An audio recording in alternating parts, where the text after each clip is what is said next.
Amen. Palakpakan po natin ang ating Panginoon. Praise God. Hallelujah. Dako po tayo sa ating pag-aaralan sa oras na ito.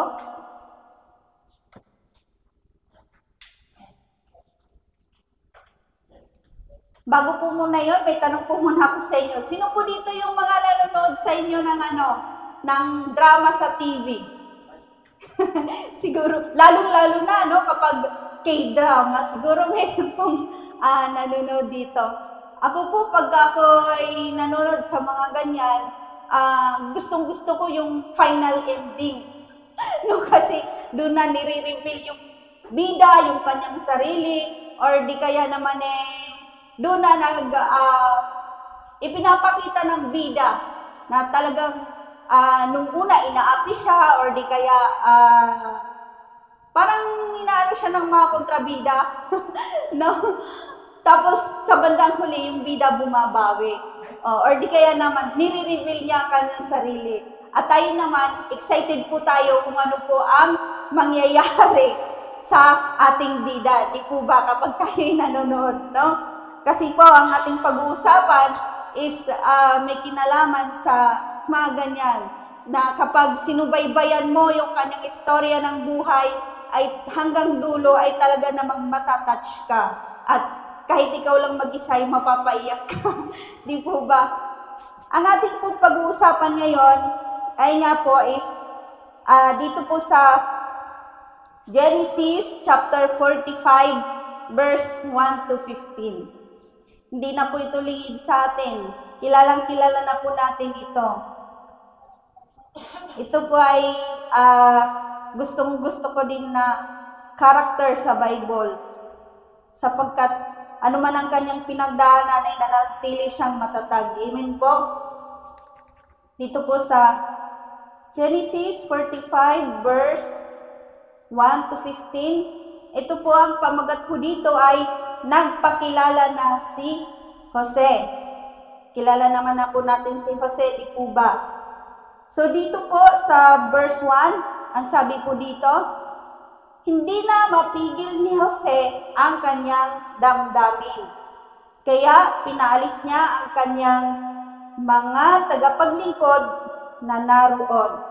So bago po itong eksenang ganito, yung sinasabi dito na hindi na mapigil ni Jose ang kanyang damdamin. Kunting background lang po tayo dito bago po dumating itong eksena pong ganito. Kasi po, dumating ang araw na tagutom sa lahat ng lugar maliban sa Ehipto. Ito po ang background niyan. So itong si Jacob na ama ni Jose is nakatira po sila sa Kanaan. So, nung time na yon, nararanasan na nila ang hirap sa pagkain kasi nagkaroon na po ito dito ng tagutom. Kaya itong mga anak ni Jacob is inutusan niya na pumunta sa Ehipto para po bumili ng pagkain. Wala po silang idea kung sino ang namamahala sa Ehipto. Sino po ang nagbibigay doon ng pamamahala sa pagkain. So, nagpunta nga itong mga anak ni Jacob sa Ehipto para po bumili ng pagkain. At nung nandun na sila, nakita po sila ni Jose, na ito po ay mga kapatid niya. Kasi ang ama po ni Jacob ay ni Jose is si Jacob. Pero hindi siya nakilala ng kanyang mga kapatid, no? Nung kaharap na sila ni Jose, para bumili ng pagkain. So, hindi po nakilala ng mga kapatid na ito na si Jose ang kanilang kapatid. So, pero si Jose, kilala niya yung kanyang mga kapatid na kilala niya. So, nung nandun na sila, bibili ng pagkain, sinabihan po sila ni Jose na mga espiya. So, ganun po ang nangyari. Itong mga kapatid niya, sinabihan niya ang mga espiya. Pero syempre, tinanggi po ito ng kanyang mga kapatid. Kasi hindi naman talaga sila espiya. Ang ano lang po nila doon is bibili po sila ng pagkain. At sinabi nila kay Jose, kung sino sila, kwento na nila kung sino ang tatay nila at ilan silang magkakapatid. Ganito po ang nangyari bago po ang verse 45 na ito. So, nalaman ni Jose na may isa silang kapatid na naiwan. So, tinanong na nga ni Jose, ganito, at nalaman niya na may kapatid na naiwan at gustong-gusto ni Jose na makita niya ang kapatid niya iyon. Kaya sabi ni Jose sa kanyang mga kapatid, kung hindi talaga kayo espiya, dalhin ninyo dito ang inyong bunsong kapatid. So, ganun ang ginawa ni Jose sa kanyang mga kapatid. So, gustong patunayan nila na hindi espiya. Gusto ni Jose na patunayan nila na hindi talaga espiya. Pero hindi ganun ang gusto ni Jose. Pero ang totoo, gusto lang niyang makita ang kanyang bunsong kapatid. So, ganun po ang nangyari. So, ikinulong muna niya ang kanyang mga kapatid at paglipas ng 3 araw ay pinakawalan niya ang iba para kunin ang bunso. So, matapos nga ang lahat-lahat, todo kumbinsi ang mga pumunta na nga itong mga kapatid niya sa ama nila. Tapos, ito na ang nangyari, sinaylay-say na nila ang nangyari. Kinumbinsi nila ang kanilang ama na madala si Benjamin. At talaga nga naman na todo ang kanilang pagkukumbinsi sa kanilang ama na pumayag. So, pumayag si Jacob na madala ang bunso. Pero hindi naging madali ang pagkumbinsi nila sa kanilang ama. Buhay po ang kapalit. Buhay ang kapalit, no? Kapag may nangyaring masama, buhay po ang kapalit. So, nung nakarating na sila sa Ehipto, pumunta sila sa bahay ni Jose, at doon nakita ni Jose ang kanyang bunsong kapatid. So, ganun na po ang nangyari na nadala na po itong bunso nilang kapatid sa pumayag po ang ama nila na si Jacob na madala ang kanilang bunsong kapatid. Siguro gusto niyang, nung time na yun, nung makita nila yung kanyang bunsong kapatid, gusto niyang yakapin or beso-beso or anuman dahil miss na nga niya ito. Pero hindi niya nagawa. Sa halip po, nung nandun na ay pumasok po si Jose sa kwarto niya at doon po siya umiyak. So, pinigilan ni Jose ang kanyang damdamin, ang kanyang emosyon. So, sobra na lang po ang kanyang emosyon nang makita niya ang kanyang bunsong kapatid. Hindi niya kaya, pumasok po siya sa kwarto niya para doon niya po mailabas. At pagkatapos ay naghilamos siya at pinakalma niya ang kanyang sarili. So, ganun po ang nangyari sa oras na ito, sa part na ito. Tapos, nung kumain na po sila, nung nandun na sila, pagkatapos ay naghanda nang makabalik po sila sa Kanaan sa lugar nila. So, ganun po muna ang nangyari ito bago po ang verse 45. Nung babalik na po sila sa kanilang ama, so, iniutos na po ni Jose na ang kanyang mga tauhan ay bigyan ng pagkain ang kanilang mga sako. So, paalis na po sila nito pero itong si Jose po ay may binalak gawin. Kasabwat po niya ang kanyang mga tauhan or di kaya mga pinagkakatiwalaan. Yung kopa po niyang pilak ay isnilid doon sa sako ni Benjamin. Para palabasin na ninakaw ni Benjamin ang kopa kasi gusto niya pong makasama talaga yung kanyang kapatid ng matagal. Kaya ang ginawa po niya, naggawa siya ng yung kopa niya ay nilagay doon sa sako ni Benjamin. So, strategy po niya yon para maiwan si Benjamin. So, nung makaalis na nga sila, pinahabol ni Jose ang kanyang mga kawal, kunwari, para i-check lahat ng kanilang mga dala. At yun na nga po, natagpuan nga ang kopa sa sako ni Benjamin. So, ngayon po, sobrang ano po yun, delikado para sa mga kapatid ni Jose. Kasi mapapagalitan po sila ng kanilang ama, tapos buhay pa po ang kapalit kapag nawala po ang kanyang bunsong anak na si Benjamin. So, sobrang magagalit ng todo ang kanilang ama at maaari din na ikamatay pa ito ng kanilang ama. So, ang ginawa po ng mga kapatid ni Jose is nagmakaawa po, nakiusap po kay Jose na wag yung bunso nila, ang alipinin, kundi sila na lamang, kasi hindi po sila pumapayag na si Benjamin is maiwan, kasi po magagalit yung kanilang ama at baka yun pa ang ikamatay, kasi nawala na nga si Jose, sa pagkaalam niya patay na si Jose. Kaya ganun na lang ang kanilang pagmamakaawa kay Jose na wag yung bunso nila ang iwan, kung pwede daw ay sila na lang daw. Sila na lang daw yung maiwan or di kaya alipinin. So ganito po ang setup na to bago po dito po sa ating binabasa na verse 45. So ginawa po nila ang lahat ng pagmamakaawa. Kaya itong si Jose dito sa verse 45, ang sabi po dito, hindi na mapigilan ni Jose ang kanyang damdamin. So, ganun po yung nangyari bago po ito. Hindi na mapigilan ni Jose ang kanyang emosyon. Kaya, sabi po dito, kaya pinalis niya ang kanyang tagapaglingkod na naroon.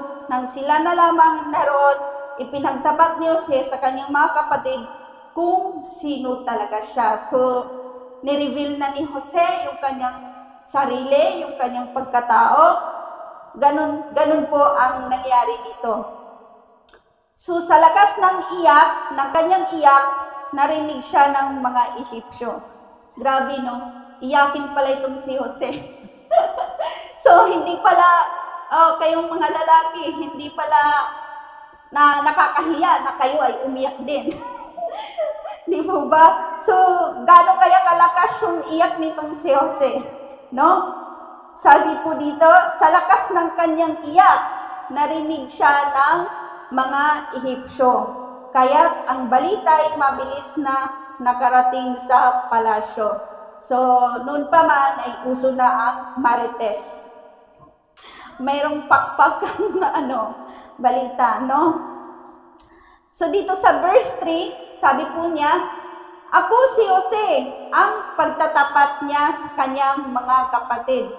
Buhay pa bang talaga ang ating ama? So, tinatanong po nito ni Jose ang kanyang mga kapatid, totoo ba talagang buhay pa ang ating ama? Sabi niya, tinanong niya ito. Nagulantang sila sa kanilang narinig at hindi na nakasagot.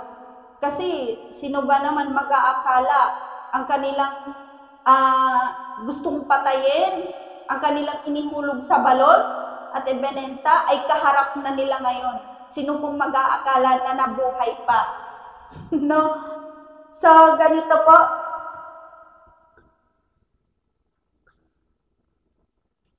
Buhay pa bang talaga ang ating ama? Nagulantang sila sa kanilang narinig at hindi na nakasagot.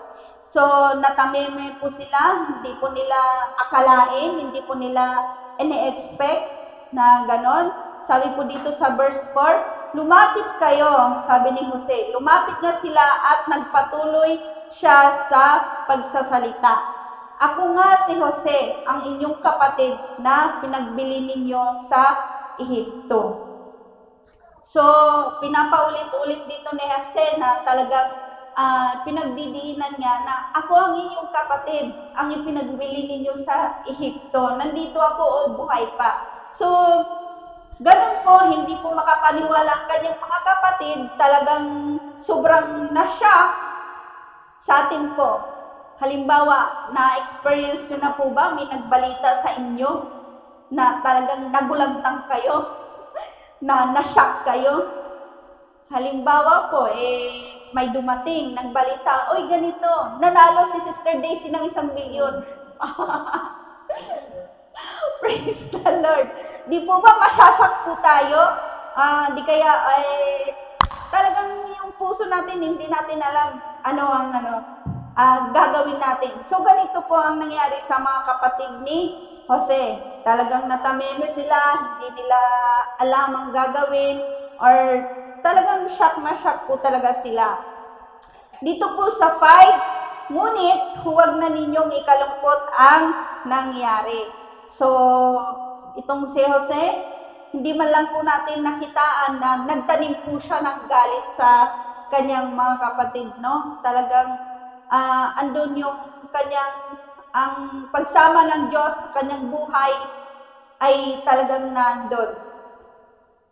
Sabi po dito, huwag ninyong sisihin ang inyong sarili sa ginawa ninyo sa akin. Ang Diyos ang nagpadala sa akin dito upang iligtas ang maraming buhay. So, ano pa man ang mga nangyaring hindi maganda kay Jose sa kanyang nakaraan, pangit man ito para sa kanya, pero ang sabi niya, hindi kayo ang may gusto nun. Gusto yun ni Lord. So, itong si Jose ay nag-focus po sa kalooban ng Panginoon, kung ano ang gusto ng Panginoon sa kanyang buhay. Pagkat hindi maganda, hindi kaaya-aya ang kanyang mga karanasan, pero siya ay nagpatuloy pa din sa buhay. So, sa ating mga buhay, hindi po tayo naka-experience ng sobrang lupit, no? Pero itong si Jose, kung susubaybayan po natin ang kwento niya, ang istorya niya, is talaga namang mapapaiyak ka, matatouch ka sa kanyang buhay. Sabi dito, ang Diyos ang nagpadala sa akin dito upang iligtas ang maraming buhay. So minsan may inaalaw si Lord sa ating mga buhay na masamang karanasan. May mga plano tayo, ganito ang plano natin, ganito ang gustong gawin natin, pero si Lord, iba pala ang plano para sa atin. Amen po? So dito po sa verse 6, magpatuloy po tayo. 2 taon pa lamang ang taggutom, 5 taon pa ang darating at walang aanihin sa mga bukirin. Pinauna ko rito ng Diyos upang huwag malipol ang ating lahi. Amen po? Talagang tinugon ito ni Jose ng positive way. No? Positive way po dito ang pagtugon ni Jose. Kaya hindi kayo kundi ang Diyos ang nagpadala sa akin dito. Ginawa niya akong tagapayo ng Faraon, tagapangasiwa ng kanyang sambahayan, at tagapamahala ng buong Ehipto. Nakita po natin dito, no, ang blessing ng Lord sa kanyang buhay, sa kabila ng kanyang mga karanasan. Ang blessing ng Lord ay nandun talaga sa kanyang buhay. Minsan, yung mga experience natin na hindi maganda, ito pala ay para sa ating ikabubuti, no? Si Lord pala ay merong mga blessing na kalaan para sa atin. Sa verse 9 po, sinabi pa ni Jose, bumalik kayo agad sa ating ama at ibalita ninyo, ako ang pinamahala ng Diyos sa buong Ehipto. Sabihin ninyong pumarito agad siya sa lalong madaling panahon. Doon siya titira sa lupain ng Goshen para mapalapit sa akin. Ang lahat niyang mga anak, mga apo, mga tupa kambing, baka at lahat ng inyong ari-arian ay kanyang dalhin. So ito pong lugar ng Goshen ay isa po itong richest na lugar. No? Dooy mapangangalagaan ko kayo, 5 taon pa lamang ang taggutom at hindi ko gustong makita ang sinuman sa inyo na naghihirap. So, nung pinauwi na ni Jose ang kanyang mga kapatid, sabi po ni Jose ay dalhin dito ang kanyang ama at doon na po sila titira sa Goshen. Ganun po. Sabi po dito sa 12, kitang-kita ninyo ngayon, pati ikaw, Benjamin, na ako talaga si Jose. Ibalita ninyo sa ating ama ang taglay kong kapangyarihan dito sa Ehipto at ikwento ninyo ang lahat ng inyong nakita. Hihintayin ko siya sa lalong madaling panahon. So, ganun na po ang nangyari nung umuwi na sila. At dito po sa 14, umiiyak niyang niyakap si Benjamin at ito na may umiiyak din. Yung yumakap kay Jose, patuloy siyang umiiyak habang isa-isang hinahagkan ang ibang kapatid. Amen po. Purihin po ang Diyos sa kanyang mga salita. So, dito po sa part na huli, dito po sila nagkaroon ng iyakan. No? Nagkaroon po siya ng iyakan, sila ng iyakan. Sobrang emosyon. Niyakap po ni Jose ang kanyang mga kapatid. At hinadkan pa ni Jose ang kanyang ibang mga kapatid. So, ano po ang makukuha po natin dito sa buhay ni Jose? Ano po ang naisipaunawa sa atin dito sa buhay ni Jose? Amen po, ano po ang makukuha nating aral? So, ang pamagat po ng aking sa ating pag-aaral, ang pamagat ko po ay mga aral mula sa buhay ni Jose. Amen po. Dito po sa aking unang points, ang nakasulat po dito is forget. So, kinalimutan ni Jose ang nakaraan niya or kinalimutan niya ang mga masasakit or masasaklap niyang nakaraan sa kanyang buhay at nag-forward siya.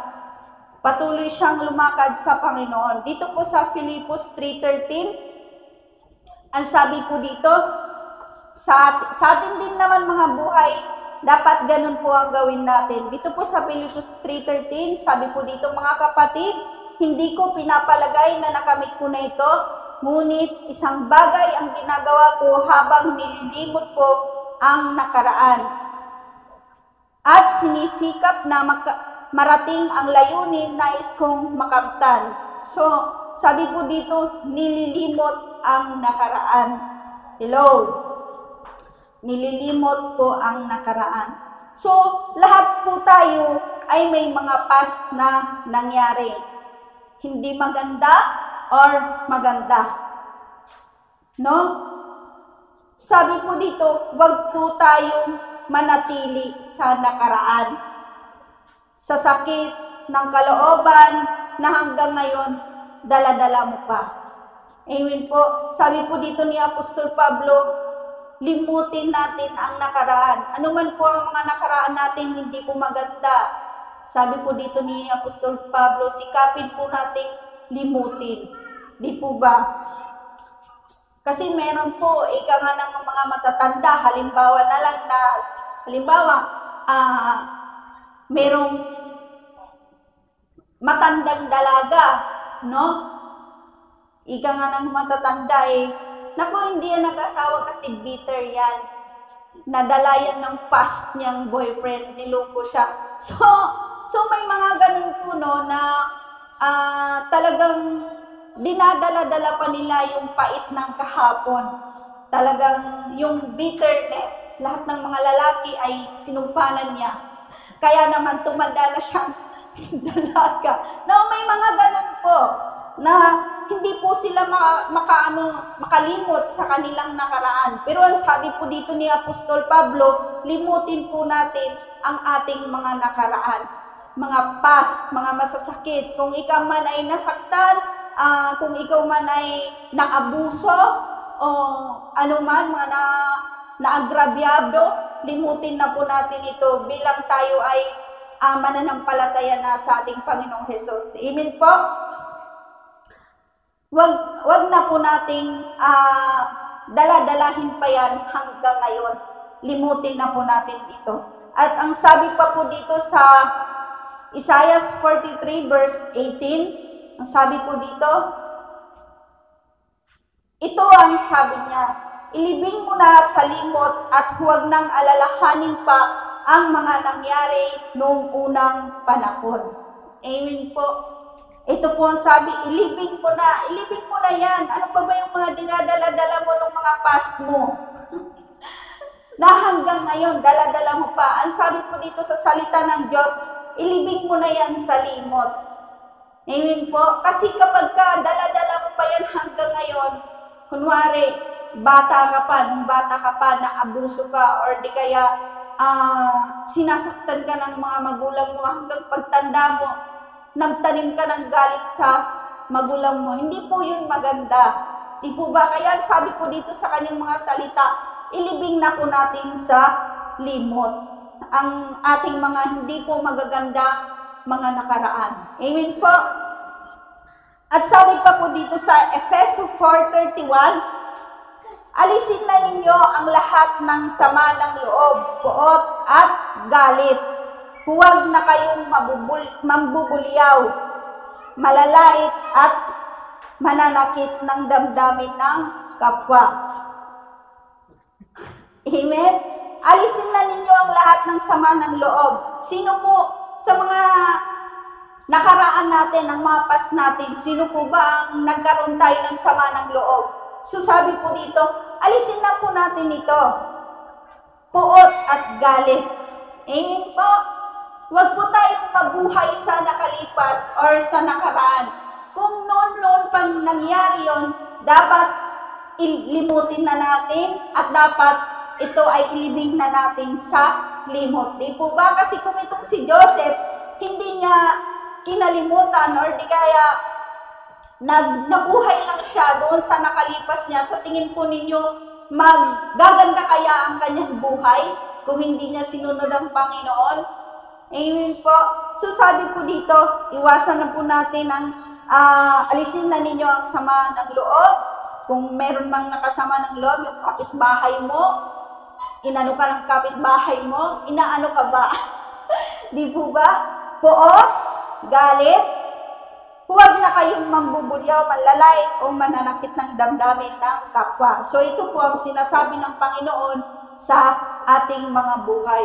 At dito din po sa 2 Corinthians 5:17, ganito po ang sabi ng Panginoon. So sa pamamagitan ng salita ng Panginoon, pinapaalalahanan po tayo ng Panginoon sa kanyang mga salita.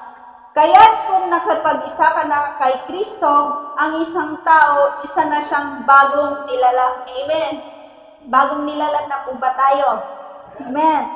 Wala na yung dati niyang pagkatao, sa halip ito'y napalitan na ng bago. So, yung mga nakalipas, nakaraan na hindi maganda sa buhay mo, nilipot mo, na ilibing na sa limot ang lahat, sabi dito, at kapag tayo ay nakipag-isa na kay Kristo, ang isang tao, isa na siyang bagong nilalang. Amen po. So, sa pamamagitan ni Kristo, tayo po ay nabago at naiba na po ang ating pananaw sa buhay. At lumalakad na po tayo ayon sa gusto ng Panginoon sa ating buhay. Amen po. At namumuhay na po tayo ng may kabanalan. So, dahil po kay Kristo, tayo po ay nabago at patuloy na binabago araw-araw. Amen po. Si Jose, kinalimutan niya ang ginawa sa kanyang mga kapatid. Hindi man lang po, wala po akong nabasa sa kanyang istorya na nagtanim po siya ng galit sa kanyang mga kapatid, no? Hindi po siya nagtanim ng galit. So, kinalimutan niya ang ginawa sa kanya ng kanyang mga kapatid. Amen po. Ano pa po ang matututunan natin sa buhay ni Jose at sa ating mga nakaraan? Sa ating mga nakaraang hindi po maganda. Number 2 po, ito po ay forgiveness. Sabihin nyo nga po muna ang forgiveness. Amen. Meron po ba tayo nito? So, si Jose po ay nagpatawad po sa kanyang mga kapatid. Di po ba? So, tayo din naman po, dapat din po tayong magpatawad sa mga taong nakasakit sa atin. Ang sabi po dito sa Colossus 3:13, sabi po, magpasensyahan kayo sa isa't isa. Magpasensya kayo sa isa't isa. Kung may nanakit kayo kanino man, magpatawad kayo gaya ng pagpapatawad sa inyo ng Panginoon. So, yung mga tao kung nakasakit sa atin, pinatawad na po ba natin? Amen. Hindi na po ba natin iniisip yung mga ginawa nilang pangit? Kaya sabi dito ng Panginoon, magpasensyahan kayo sa isa't isa. Kung may hinanakit kayo kanino man, magpatawad kayo gaya ng pagpapatawad sa inyo ng Panginoon. Magpasensyahan po tayong lagi lagi po natin itong babaunin. Di po ba? Kasi itong salitang pasensya, talagang mahirap po talaga ito. Di po ba? Magpasensya sa kapitbahay na mababait. Magpasensya sa mga kasama sa trabaho, kung tayo po ay nagtratrabaho. Lalong-lalo na po sa mga commuters. No? Kailangan talaga ito, laging babaunin itong pasensya na ito. Kasi, halimbawa sa EDSA, matraffic, kailangan mo ng pasensya. So, sabi po dito, magpatawad kayo gaya ng pagpapatawad sa inyo ng Panginoon. So, sinasabi po dito, kung ang Panginoon nga, pinatawad tayo sa lahat ng ating mga kabulukan, sino tayo para hindi magpatawad sa ating kapwa? Di po ba? So, magpatawad po tayo. Lalong-lalo na kapag kung yung ating mga mahal sa buhay ang nakasakit po sa atin. Kailangan po nating magpatawad. Kasi sabi po, tayo yung mga bagong nilalang na. Huwag na nating isipin yung mga nakalipas, nakaraan, kasi nakalipas na yun eh. Past is past. Mamuhay tayo na nandito po tayo sa future ngayon. Di po ba? Dito po sa Efeso 4:32, ito ang sinasabi. Ito dapat na ngayon ang maging attitude natin sa tulong ng ating Panginoon. Sa halip, maging mabait kayo at maawain. Mapagpatawad kayo sa isa't isa tulad ng pagpapatawad sa inyo ng Diyos dahil kay Kristo. Amen po. Ganito na daw po ang maging attitude natin. Sa biyaya ng Panginoon, ito po ay ating magagawa. Amen po. Kasi po kung walang Panginoon, hindi po natin ito kayang gawin. Hindi po natin kayang maging mabait. Hindi po natin kayang maging maawain sa kapwa. Kasi po, ang natural na tayo without Christ, tayo ay selfish. Di po ba? Kaya ito na dapat ngayon, ang ating maging attitude, maging maawain at maging mabait tayo. Amen po. At sabi pa po sa Mateo 6:14-15, ito po ang sabi niya, sapagkat kung pinapatawad ninyo ang mga nagkasala sa inyo, patatawarin din kayo ng inyong Ama na nasa langit. Ngunit kung hindi niyo pinapatawad ang inyong kapwa, hindi rin patatawarin ng inyong Ama ang inyong mga kasalanan. Amen po. Malinaw po ang sinasabi dito ng Panginoon, no? Na sabi ng Panginoon, although ito ay mahirap gawin, lalo na kung ikaw ay sobrang naagrabyado. Hindi madaling magpatawad. Amen po? Hindi po talaga madaling magpatawad, lalo na kung ikaw ay talagang naagrabyado, no? So, sabi dito, pero ang Panginoong Jesus, kahit gaano tayo kamakasalanan, tayo ay pinatawad po. Binigay pa ng Diyos Ama ang kanyang bugtong na anak para sa atin. Di po ba?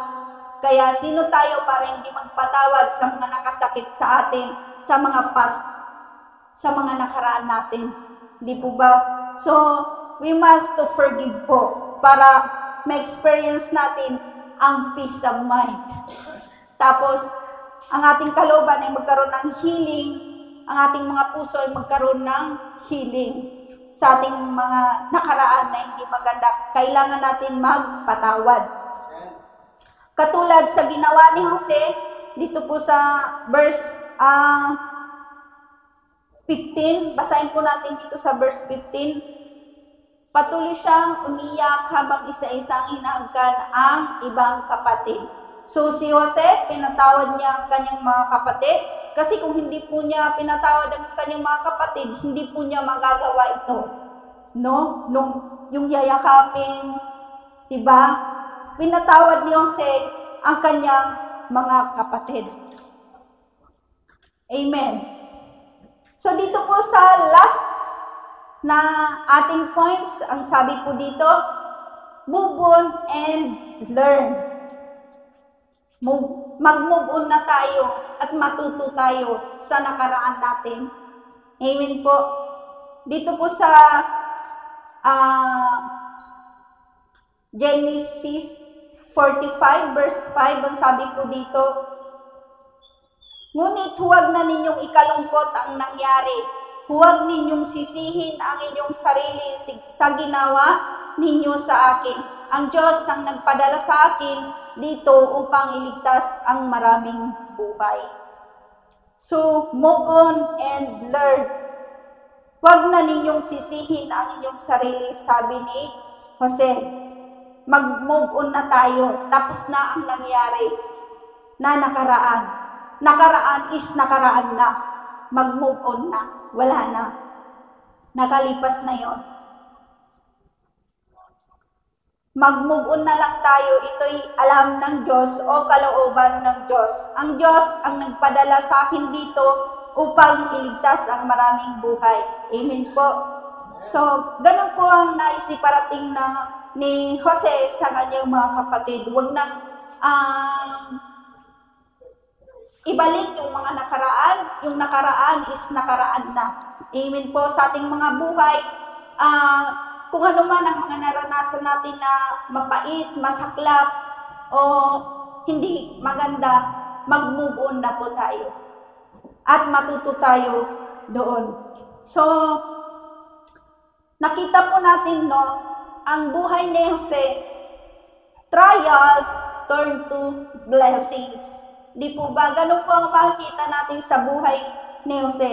Minsan, sa ating buhay, may mga inaalaw si God na mga trials sa ating buhay kasi may mas maganda siyang plano para sa atin. Amen po. Amen. Para tayo patibayin, patatagin, at patuloy na maglingkod para sa Kanya. Amen po. Para sa Kanyang kaluwalhatian. Sabi nga po dito sa verse 8, sinabi pa ni Jose, bumalik kayo agad sa ating ama at ibalita ninyo na ako ang pinamahala ng Diyos sa buong Ehipto. Sabihin ninyong pumarito agad siya sa lalong madaling panahon. Amen po. So, ganun po ang ginawa ni Jose sa kanyang mga kapatid. Nag-move on po at natuto. At nagpatawad po dito si Jose. So, dahil kahit anuman ang nangyari sa kanya, ay nagpatuloy pa rin siya sa kanyang buhay at sa paglilingkod sa ating Diyos. Amen po. Ang sabi po dito sa Romans 8:28, basahin po natin. Alam natin sa lahat ng bagay ay gumagawa ang Diyos para sa mabuti kasama ang mga nagmamahal sa Kanya. Silang mga tinawag ayon sa Kanyang layunin. Amen po. Malinaw po ang sinasabi din ng Panginoon na ang lahat ng bagay, anuman ang nararanasan natin, di po ba, ito'y gusto ng Diyos o kalooban ng Diyos para din sa atin. So, may naranasan ka mang hindi maganda sa nakaraan mo, may pangit man, pero ito pala ay para sa iyong ikabubuti. Amen po. Dumanas man tayo ng mga pagsubok, lagi po natin tatandaan na ito'y para sa ating ikabubuti. Amen. Ang sabi pa po dito sa mga ngaral 3:1, ang lahat sa mundong ito ay may kanya-kanyang panahon, may kanya-kanyang oras, may kanya-kanyang oras. Amen po. So, lahat ng panahon, may kanya-kanyang oras.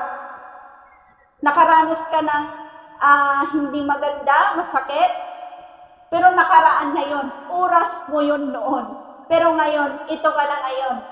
Di po ba? Na-overcome mo na yun. Past mo hindi maganda. Di po ba? At kung halimbawa na lang, kung ngayon, sa ating realidad ng buhay, no? Example po, kung ngayon ay gipit na gipit tayo sa budget, darating ang oras, abundant blessing. Amen po, ang darating sa'yo. Amen. Claim na natin yon, no? Kasi sabi po dito, may kanya-kanya tayong oras at si Lord lang po ang nakakaalam nun. At ang sabi pa po dito sa Jeremiah 29:11, ang Diyos, sapagkat batid kong lubos ang mga plano ko para sa inyo, mga planong hindi ninyo ikakasama, kundi para sa inyong ikabubuti. Ito yung mga planong magdudulot sa inyo ng kinabukasan punong-puno ng pag-asa. Amen po. So, sa ating mga buhay, ang Diyos, lagi po nating tatandaan, is may plano siya para sa atin. Ang plano po niya is hindi po tayo mapahamak, kundi magkaroon po tayo ng kinabukasan punong-puno ng pag-asa. Amen po. Ang Diyos ay may magandang plano para sa atin. Amen. At dito po sa kanyang mga salita, dito din po sa Proverbs 3:5-6, ang sabi po dito, kay Yahweh ka magtiwala buong puso at lubusan, at huwag kang mananangan sa sariling karunungan. Sa lahat ng iyong gawain, siya ngay alalahanin upang ikay patnubayan sa iyong tatahakin. Amen po. Salamat sa Panginoon sa kanyang mga salita. Sabi po dito, kung tayo ay lubos na nagtitiwala ng buong puso sa ating Panginoon, huwag tayong sa sarili lang nating alam, no? Tayo ay papatnubayan at ang ating buhay ay magiging maganda. Amen po. Higit sa lahat, kay Lord lang tayo magtiwalang lubos at huwag ang ating sarili lang, kundi kay Lord humiling ng wisdom at sigurado magtatagumpay tayo sa buhay. Amen po. Kagaya nitong si Jose, naging matagumpay po ang buhay niya. Dahil kasama niya po ang Diyos, although may mga pagsubok siyang pinagdaanan, alam niya na si Lord may magandang plano sa kanyang buhay. Kinalimutan niya ang past niya, tapos nagpatawad po siya at nag-move on. Amen po. So sa ating mga buhay, kailangan na nating kalimutan ang mga pangit na nakaraan natin. Amen po. Ano man po yung mga nakaraan natin, masasakit, masaklap, or talagang dinaon ka ng nakaraan mo. Pero nakaraan na po yun. Ilibing na po natin sa limot. Magpatawad tayo sa mga taong nakasakit sa atin at mag-move on. Matuto po tayo sa mga nangyari sa atin. Amen po. Mag-forgive tayo sa kanila at mag-move on. Ang sugat, halimbawa na lang, ang sugat po, no? Sino po dito yung nasugatan na? Amen, lahat po tayo, no? Ang sugat, kapag sariwa yan, masakit po yan sobra, no? Lalo na kung malaki yung sugat. Pag sariwa yan, masakit, talagang iiwas mo yan sa mga tao para hindi pumasagi. No? Or hindi magalaw, iiwas natin yan. Kasi masakit eh.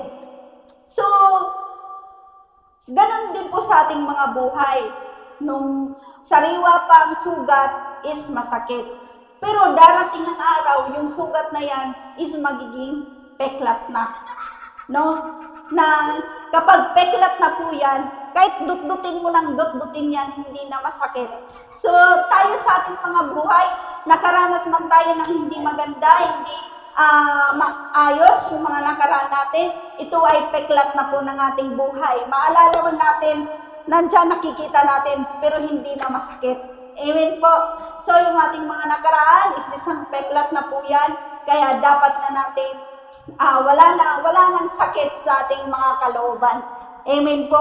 Purihin po ang Diyos sa kanyang mga salita. Dito po sa last verse, sabi po dito sa John 16, verse 33, last verse na po ito. Hindi ko na sulat. John 16:33.